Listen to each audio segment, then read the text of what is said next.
ready to go. The Acura Grand Prix of Long Beach 2022. Get ready. And Colton Herta wastes no time, drops the hammer, and just dumps Newgarden. And look at Palou fighting for position. What does Newgarden do here in the brake zone? Rosenquist trying to decide which way to go. Almost 3 wide from Alexander Rossi. 2 by 2 through turn 1. So far, so good as they head into the fountain. Rosenquist in that blue and orange, that papaya McLaren machine did really well to fend off Alexander Rossi, who was forceful. So Herta, then Newgarden, Palou, Rosenquist, Rossi, Marcus Ericsson, and Romain Grosjean. All good starts.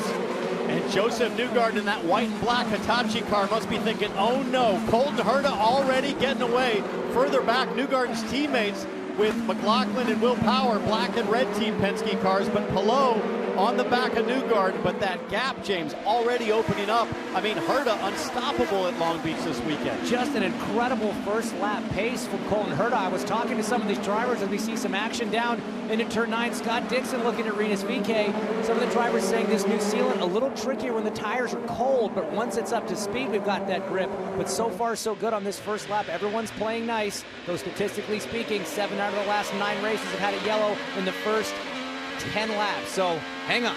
Climb on board. Graham Rahal, they're running 13th at the moment in that Quartz engine oil machine. Look at Rossi in the pink and blue.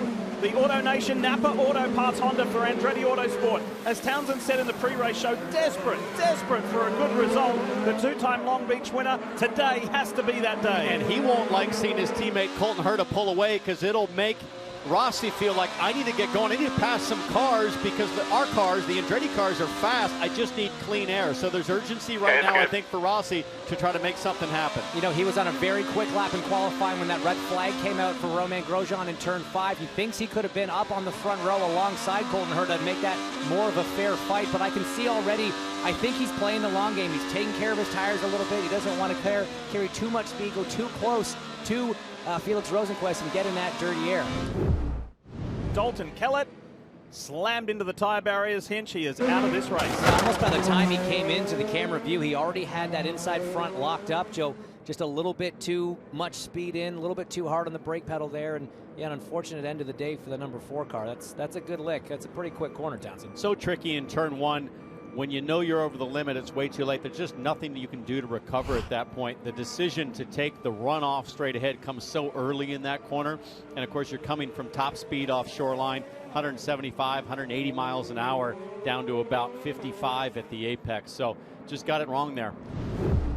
Look at Colton Herta in that yellow and black Gamebridge Honda. He's not messing around, and he's not holding around. He's gone already. Restart here in Long Beach. SoCal Buddy says, later dudes, I'm out. He drops the hammer. There's a lot of chaos, because you can start racing as soon as you hear green on the radio in the hairpin. You can go side by side. And that's normally when we see a disaster, and luckily everyone's made it through here. There was a gentleman's agreement a few years ago to not actually pass. Scott Dixon maybe looks to try to make 2 passes there. He gets around Rinus VeeKay, but there was a talk about no passing in the hairpin on those restarts to avoid a track blockage. Clearly that discussion was not had this year. Let's be clear, ever since you left, there are no gentlemen left in IndyCar, okay? Those days are over.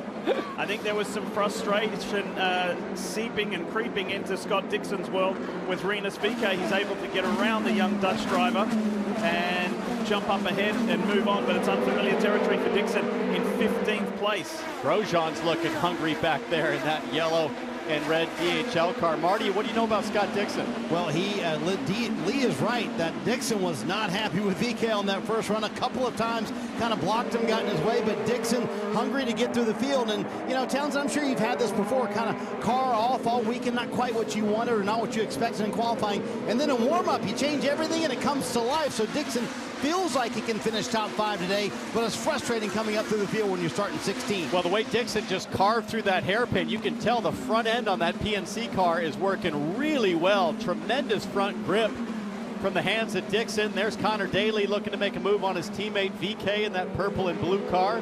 There's action all the way through the field right now, Hinch. Yeah, it looks like Graham Rahal had to use a bit of his push to pass to keep Scott Dixon behind. Graham, one of the few drivers that's on the black sidewall tires, Scott on the red, so he definitely had the advantage coming off the corner, but Graham quick to the button to keep Check the out the damage behind. on Rinus VeeKay. His whole nose cone is hanging off. I guess it's just gone. So that's a turn 11 issue for sure. Here you go, inside of, who is that on? Graham Rahal, I think. I think you're right. and got into the back of the Meyer-Shank car there. I think that was Castro Neves he got in the back of. Sure was. And then off the tip of the nose, and then there's some kind of electronic sensor hanging out of. That's a radio cord. Could be the pitot tube. They use a sensor at the front to sort of detect the wind that the car's facing. One thing's for sure, he's benefiting from enhanced cooling coming through the tub at this point. That's not a bad thing. Reduced aerodynamics, but enhanced cooling. Here we go. In the draft, heading down to 1. Is Rossi close enough this time? Will he be more desperate? Yes, he is. They collide. Is there any damage to Rosenquist's Arrow McLaren Chevy? Is there any damage to Rossi's car on the side? In order for Rossi to make that work, he had to brake pretty deep, and I think he couldn't make the turn until he wound up his car a little bit. Meanwhile, Rosenquist was out of room, and he said, I need to turn now. We'll have to take another look at that, but right luckily, well done. Rossi looks to be okay for now. He came from so far back. Felix Rosenquist would have gotten dirt on his tires going that wide, so Will Power's able to get around him as we go back on board with Rossi. He's in the neighborhood, but man, did he have to brake late. Locks up the tire a little bit, can't turn, forces him into Felix, and then that exposes Alexander Rossi to Marcus Ericsson, who's just able to fend off. So in bottom screen, Rosenquist is dropping. He is flailing, and expect to see him dive for the pits here in a second, because it's not happening. He's got his teammate now, Pato Award, all over the back of him. Another replay up there. Yeah, another replay of it. I don't know that Rosenquist can afford to dive into the pits. I saw Dixon just dump in on lap 22, which is awfully early, but that's what you do if you have the best fuel saver in the business. You take a gamble, and that's what Dixon just did. Meanwhile, Rossi's car, the contact was on the right-hand side pod. I can't even see any evidence of it. It looks like Rossi's just fine. And pulling away from Ericsson a bit, Marty, and closing up that gap to Pelot. Yeah, Townsend, you mentioned the incredible fuel savings that Scott Dixon can provide while still providing pace inside the car. So they're pitting here at lap 21 or 22 on the board going now. So, yes, you can make it from here. Going to mean maybe a little bit of help from caution, but if anyone can do it, it's Scott Dixon. Meanwhile, Felix Rosenquist absolutely just hanging on to that car. They told him, hey, bud, you got to hang on for 5 more laps if you can. Way too free in that 7 car, Dave. You heard the radio to Alexander Rossi. Good job. And isn't that as we see the pass now between McLaren teammates? Pato O'Ward gets around Felix Rosenquist. Setting him up. This is Andretti Autosport versus Chip Ganassi Racing. Rossi versus Ericsson. And Rossi's burned a lot more push to pass because Alex needed it to get around Felix. Here we go. And making that Napa Auto Nation Honda very, very wide. Ericsson looked one way, looked the other. There was no option. The good thing about that move from Rossi, what I like about that is he didn't go so far offline to the inside that he got his tires dirty. He was still kind of just on the clean part of the racetrack. He was going to force Marcus Ericsson to get his tires dirty, but into turn 6, Marcus Ericsson goes down the inside and executes a beautiful pass on Alexander Rossi. And he couldn't argue any longer. You know what? At this exact lap in this race late last year, these two guys were fighting each other really, really hard. It ended up with Ericsson in the tire wall. He dislocated his thumb and couldn't go any further. As Ericsson starts to flex some pace in that Chip Ganassi car, I can't help but think, what are the lap times Scott Dixon is doing right now? He's all on his own in clean air. Scott Dixon just did a 1:08.3. Colton Herta, the leader, about a 1:08.0. So Dixon is saving fuel but has clean air with a great race car. Don't count out Scott Dixon today. Here comes Grosjean on his teammate Rossi. How defensive is Alex going to get? Pretty defensive. He moves him over there, but there's nothing he's going to be able to do from here. And we see Simon Pagenaud recently done his pit stop in the runoff at turn 9. Waiting for Joseph Newgarden. Now the race leader, does he come this time? Can he stretch it another lap? He is in pit lane. Now the race is on, Kevin Lee, when we see how good Team Penske can be in comparison to Andretti Autosport. Can they get this man out ahead of Colton Herta? And Scott, Marcus Ericsson is going to come in right behind him as well. Joseph Newgarden said the key is going to be who can make the Reds last the best. He's going to the primary. He's out. Watch for Colton Herta in the blend. Ericsson will come in behind him. I think Newgarden's going to do this. I think Joseph Newgarden is going to leapfrog Colton Herta. The Hitachi Chevy, the number 2 team, excellent service. and this is going to be close. On shoreline drive now is Colton Herta. It's such a long pit lane, though. You've got to stay on that limiter. Now Newgarden's off the button and accelerating. Here comes Newgarden. Here comes Colton Herta. And it does not look to be even close. Newgarden with the advantage, but he's on cold tires. He's also behind Alex Palou. He got in front. Alex Palou was ahead of both of those guys. So a big jump from the 10 crew. We saw the same thing in St. Pete. They cycled through on the pit cycle. They cycled forward. And look at Colton Herta trying to get the power down and keep up with Joseph Newgarden on those cold tires. Now it's game on. Now things have changed. And the challenge is on for the pole man, Colton Herta. There's trouble in the hairpin for Scott McLaughlin. Championship leader has to flick it around. That was some handy stuff right there. That was a bit of a risky move around a blind corner. Let's get a replay of what happened to Scott McLaughlin. He's coming up behind Tatiana Calderon and just clips the inside wall. Right rear. This is the kicker. This is the hairpin kicker. Watch the right rear. He's just trying to keep it tight so he can get a good run off to pass the 11, but he hits with the middle of the side pod. I don't think there's not going to be any suspension damage there. So as bad as a hit is, that's as good a hit as you can get. Super lucky, unless the radiator might be damaged there. But you might wonder, how is that possible with all the laps that you do in practice? It's because you can't see that wall when there's another car in front of you. He was trying to square up the exit. It cost McLaughlin several positions. You saw those cars go on by. So 2.9 seconds is the difference between race leader Alex Palou and Joseph Newgarden, under siege from Colton Herta. Then Chip Ganassi's Marcus Ericsson and Scott Dixon on that alternative strategy. Dixon has got himself up to 5th place overall, but is in a significantly different strategy, pitting on lap 21 versus the guy he's chasing, pitting on lap 30. Devlin DiFrancesco goes around at the hairpin as well, the young rookie. Big damage to the left rear. That's that looks fairly terminal. That's a pretty loose wheel. Look at Palou pushing right now. He knows that this is the chance to open up the gap to Newgarden and Colton Herta before this round of stops.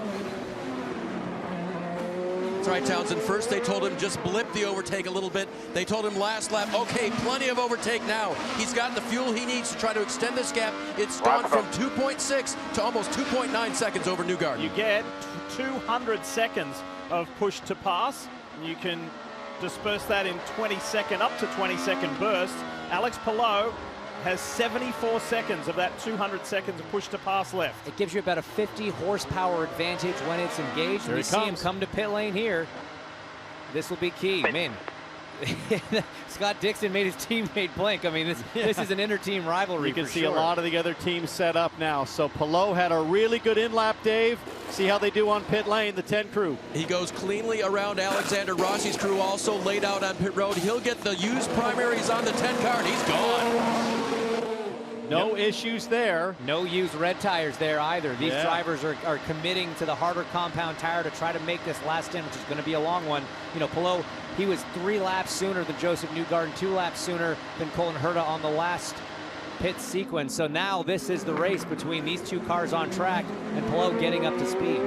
Now Colton Herta's chance to push as hard as he can as Alexander Rossi has trouble on the right rear. They came off the air jacks before the wheel nut was tight. And that's a replacement right rear tire changer. Jessica Mace had a little trouble with the wheel nut there, but now Rossi's moving again. Another problem for Andretti Autosport in the pits, guys. It's just not what this group wants to Oh, see. Colton Herta on the no! wall. Colton Turn Herta 9. will not defend his race win. He has smashed that Gainbridge Honda into the wall. He is out of this race. Is this Nashville all over again? It certainly looks like it. Colton Herta was absolutely pushing as hard as he could on that in-lap, and it's all gone south. Oh, no. Can you get down here at all? Stuck. Dad is asking, can you make it down here at all? He says, nope, I'm stuck. It wouldn't matter if he did, guys. That car is not getting back on the racetrack. I'm going to guess turn 9 It's gotta be exit, turn just 9. like Devlin DiFrancesco's crash. Bigger impact here. Let's take another look. God, devastating for him, man. This is deja vu all over again. Not what he wants to see. Here we go on the brakes. Bit of a hits that bump there, bottoms out, big brake lock, and just was just holding on. I mean, could not get that tire. You see how aggressive that bump is. It is. Lifts the tire off the ground, it locks up, and off you go. But you know, that's exactly what we showed with that pit stop comparison. It was the in-lap. Yeah. And I wonder if Brian Herta was looking at the same data saying, hey, you need to, we're losing on the in-lap. You got to push a little bit harder. There's got to be a yellow here, guys, as a frustrated Colton Herta is out of the car. There's debris all over the track. Did you see those parts all just ricocheting off not the yet. wall? Not yet. Maybe they're going to let everybody get to pit lane and give them a chance before they throw the caution. That's too risky. I mean, that's right where cars are going to drive. If they drive over that, it could be a puncture. Yeah, I think they've left the track green to allow everyone, because it wasn't a dire situation, to make this last stop. Marcus Ericsson was in a moment ago. Pato Ward. There's Joseph Newgarden and Alex Palou. Did he come? Yes, Palou is also on pit lane, I think. Maybe not. There's Joseph Newgarden making that long trip down pit lane off the button. As Alex Palou's coming down shoreline, you're going to see a blue race car come into focus here. Head to turn one. There's Palou in the blue car. Here's Newgarden. Newgarden Start black. No pressure behind. Got to push, got to push, got to push. Can Newgarden hang on? Where will Palou make the move? Into turn 4, he's not close enough. And that's dicey through there anyway. Yeah, wait till turn 6, Joseph. Oh, he's going to try it in 5. This could be bad. Slight contact. He's on the outside for turn 6. It's power to Newgarden here at this left-hander coming up. Some overtake. Still there, still there. These guys know that this is the battle for the win right here. Newgarden needs to get tire temperature to hold him off. He's almost home free here, Kinch, in terms of tire temp. Here comes Palou for another run. Joseph defending right away, driving through the marbles. Both drivers on the button. Palou's going to have slightly better tires, but no. Joseph defends enough. Palou really, I think, lost his chance by trying in turn 5 and not waiting until turn 6. They put him in the wrong side. He's got one good opportunity left, trying to get a good run off the hairpin here, but a great launch from Newgarden. I don't know if he's got it. Newgarden did a brilliant job to stay ahead right there. It was so close, so dicey. He had to be patient on cold tires. Now he has temperature, and look at the push to pass remaining. Newgarden with 20-second advantage over Palou. Great stuff. The guy who's about to become a parent for the first time out in front, handling the pressure from the young charge, the champion behind him. That was awesome work, Team Penske. Terrific work, Joseph Newgarden behind the wheel. So Herta has had his time out in front. Palou, his time out in front. Now it's the Newgarden show with just 26.5 laps to go. And only 12 seconds of push to pass left for Alex Palou. That leaves him massively vulnerable if we do have a caution here in the remaining laps. Still 27 on the cards. That puts him not in a great spot. So on his button. He's got 12 left. All sort of come unraveled for the 10 car, and that was Tim Cindric telling Joseph Newgarden, yeah, he's only got 12 seconds left of his push to pass. Newgarden still has a lot to manage here with some lap cars up ahead. I think that's Christian Lundgaard in the 30. The guy who was hoping for that yellow was Scott Dixon. He was sitting pretty, had that yellow flag come out, but it staying green, allowed these guys to duck into the pits and get on there. 0.25. I'm telling him, oh my goodness. 5 trouble, guys. Simon Pagenaud is in the garden. I've never seen an IndyCar in the garden. Pagenaud's doing some edge trimming. This happened yesterday in the Porsche Carrera Cup Championship, and the car was facing the other way, not the wrong way. I've always thought this was possible. I've never seen it. Now Full the course caution. That's quite the, I would assume, yes, that was coming. It's quite the predicament for the 60 car. I didn't realize Simon was a horticulturalist. I can see clag, debris all over everybody's tires. It's going to be a handful here. I'm surprised they didn't do more cleanup there, but they're going to come through turn 10. They're allowed to accelerate anytime around here. Joseph Newgarden not getting the jump that Colton Herta did early. He's going slow here. Here we go, here we go. Joseph Newgarden at the head of the field. Has Alex Palou got anything for the Team Penske driver? And Chevrolet going for 3 consecutive wins in a row. Can Honda spoil the party? You got to think someone's going to lock up here. There was just stuff all over the front straightaway, but up front it is clean. No tire smoke, no lockup issues as they come to the fountain single file. This is where Romain Grosjean is going to have some advantage in this slower section on those red sidewall tires as they come through. Marcus Ericsson in the wall. He keeps it going, but that will be a game over. No! And he takes out Dixon. His teammate hits him from behind. Marcus Ericsson, when everything was looking so good, smashes the wall, exiting turn 4. It was one of the key spots, the hot spots. His race is over. Has he damaged Dixon's car badly? At first glance, it looked like Dixon got away with another one. It looked like it was square on his nose, and Dixon's car might be all right. Let's take a look at the PNC number 9. I don't see any. I mean, how many times does Dixon Houdini his way out of total drama and potential disaster to carry on? By the way, big beneficiary in that situation as well was Pato O'Ward of Arrow McLaren SP. There he goes. O'Ward is up in the top 5 after starting in 11th position earlier today. 18 laps to go on a very dirty racetrack. Track temperature now 117 degrees, and here comes Grosjean. He wants his first IndyCar race win. Side by side with the champ. He's going to have to break deep. Still there. Palou Still there. holds Still on. there. Corner, Great clear, driving clear. from both men. Alex Palou They and can use those reds up. Grosjean. Terrific stuff. I think Grosjean knows that on those Firestone Reds, the advantage is early, not late in the stint. So Grosjean wants to put that softer rubber to work now before they start to degrade later on. He's in a good spot. I mean, we saw earlier in when Joseph Newgarden came out of the pits the first time, Colton Herta was all over the back of him at the beginning of that stint. He's struggling to get up to pace. But guys, Romain Grosjean, he's here. It's 2010 that DHL debuted on the number 28 car right here in Long Beach. Ryan Hunter-Reay was driving that car. Ryan Hunter-Reay won that race. They would love nothing more than to return to victory lane here in the beach. So watching the Firestone telemetry here, let's just ride for a couple of corners, and Grosjean made a bar adjustment. Can he get a run coming to Shoreline? Got a great run. Who's hit with 11 on push to pass? Got a great run. Palou makes it hard for the Frenchman. Grosjean wheel to wheel with the Spaniard again. Now he's going to try and squeeze him over a little bit. Power to Grosjean, Clear. second place.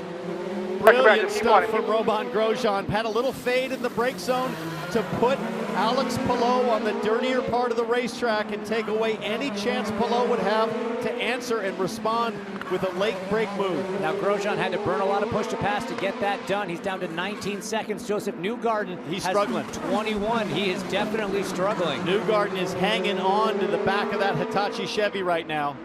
And Grosjean just looks in complete control. He is absolutely on rails right now on those Firestone alternate tires. But don't panic if you're Newgarden or Palou. You know the competition's on the softer rubber. You know it's 120 degrees out there.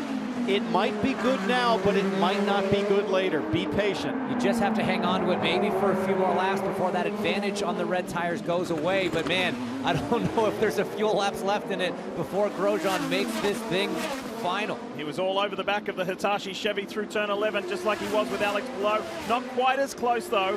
Not in a strong enough position to make a challenge from back here. 15 laps to go. Still one. Still one. Still one. 2 back. Does he save a little push to pass and let those reds cool down a bit? It's not a bad idea. He used some on that last stretch down Shoreline. He's down to 8 seconds. Joseph goes wide in turn 5. Here's an opportunity side by side into turn 6. Romain Grosjean's got the outside Still option. there, He might still there. tuck it back in on the inside for the downhill run. Through turn 7, downhill to turn 8. Wrong side there for Grosjean. But we saw after the pit stop that Newgarden is a master at keeping somebody behind at Long Beach. I don't know how long he's going to be able to pull this off, though. Turn 9 is a real hot spot here at Long Beach. And now that's allowed Palou back into this conversation. Palou is right back into the mix, and I think in about 5 laps we're going to see the advantage for Grosjean start to fade, and Palou and Newgarden are going to be right back in the catbird seat. Big crash, Jimmy Johnson and rookie David Malukas. Turn 8. There's another caution. Oh boy. This is going to spice things up. What does that do now for O'Ward, for Will Power, for Scott Dixon? They're in it. Fast race cars with push to pass left. Graham Rahal's got 72 seconds to use. Meanwhile, a little fire on Jimmy Johnson's car as the AMR safety team races out to check on the drivers. That's the right front. That's not a little fire anymore, Johnson. That's a big fire and growing. We definitely need to get something on that. Yeah, I mean, common issue here. The brakes get super hot on a street circuit when you come to a sudden stop. There's the fire extinguisher. What a weekend Jimmy Johnson's had. Boy. Third time into the wall.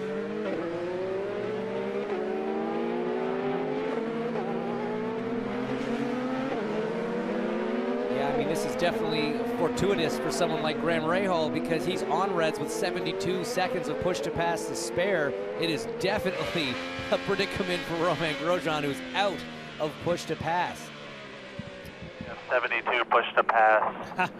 Dixon 16, Rossi 32 behind. That's another way of saying, Graham, you're in terrific shape. Jimmy Johnson out of the car with that injured right hand after crashing exactly the same spot earlier this weekend in the very first practice and then again at turn 1. There's David Malukas in the background, the youngster in his first season of IndyCar racing. He's out and he's okay. What happened? So it looks. Oh, did he get help? I don't think he did. It looks like Malukas was too far back. Grosjean's looking antsy. He wants to go with him. The Green flag. wants to go, but Grosjean gets an excellent launch to go with Joseph Newgarden. Will he have enough to make the move at the restart? That's a great jump. Push to pass is disabled for 2 laps, or for 1 lap, sorry, after a restart. He's going to try to make it work on the outside. Those front tires are going to be good on the brakes, but Joseph holds him off as Pato O'Ward goes by Scott Dixon. Pato O'Ward with the big send. Now this was the tricky part of the track on the last restart for Ericsson. Watch these guys just dance carefully through here and hopefully not get a big oversteer moment. As you see, Marcus Ericsson can only watch. And he was right here. He was right here in the thick of it, fighting for a podium.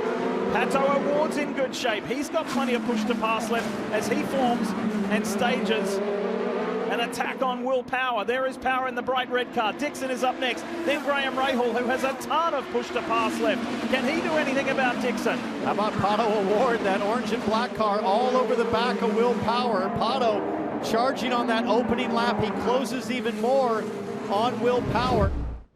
Next time by, they will see the white flag. It could not be more tense. Think about Joseph Newgarden, the 31-year-old from Hendersonville in Tennessee. He will be a dad within the next week or so. He won in dramatic fashion in Texas Motor Speedway just a couple of weeks ago, and he could get his first Acura Grand Prix of Long Beach victory. Special year, special time, and could take the lead of the championship.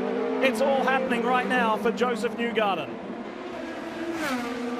It's really been the Penske parade so far in 2022. 2 wins, 2 races, and they're looking very good to make it 3 for 3 for the captain. And just this organization has really come on strong, but now we see Takuma Sato on the wall in turn 8.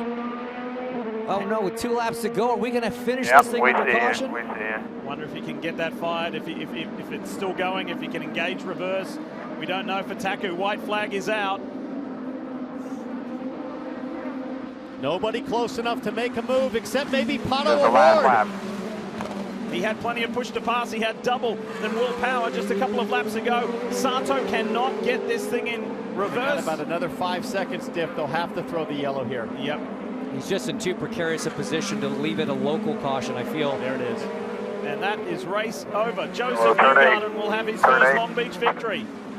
What a drive from Joseph Newgarden. Spectacular. Tim Cindric said it. Those in laps, those out laps, defending on cold tires. It was the out lap defending on that final pit stop, defending on Alex Palou, that I thought was just totally brilliant stuff. I mean, he was at a disadvantage, but he placed his Hitachi Chevy in the exact perfect spot to make it difficult for Palou. He didn't make any mistakes. And credit to Palou. Palou didn't force it. Absolutely right. Did you see that from Saw that. President Go of out there Tim and get the flag. Penske?